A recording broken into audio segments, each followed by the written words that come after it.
ध्वनि हवा में होने वाला कंपन वाइब्रेशन है जिसे हमारे कान सुनते हैं। एक स्वस्थ व्यक्ति लगभग 20 हर्ट्ज से 20,000 हर्ट्ज तक की आवाज सुन सकता है, लेकिन उम्र बढ़ने या बहुत तेज शोर में रहने से यह क्षमता कम हो सकती है। जब ध्वनि तरंगें हमारे कान तक पहुंचती हैं, तो सुनने की प्रक्रिया शुरू होती है।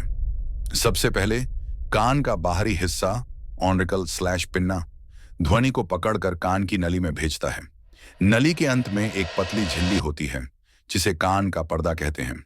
ध्वनि तरंगें इससे टकराकर इसे कंपन करने लगती हैं।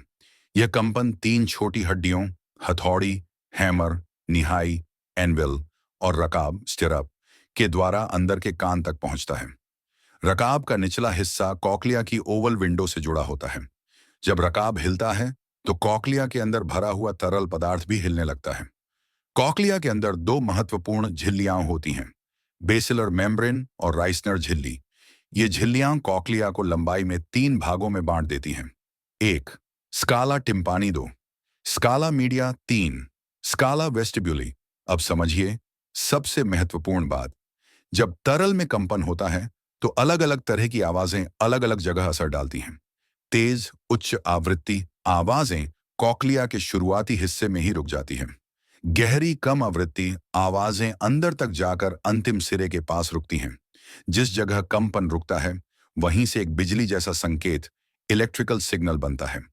आवाज की ऊंचाई पिच इस बात पर निर्भर करती है कि कंपन कहाँ रुका। इस व्यवस्था को टोनोटॉपी कहते हैं। कॉकलिया के अंदर एक खास हिस्सा होता है, ऑर्गन ऑफ कॉर्टी। जब तरल हिलता है तो एक झिल्ली टेक्टोरियल मेम्ब्रेन बेसिलर मेम्ब्रेन पर मौजूद छोटे छोटे हेयर सेल्स बाल कोशिकाओं को दबाती है।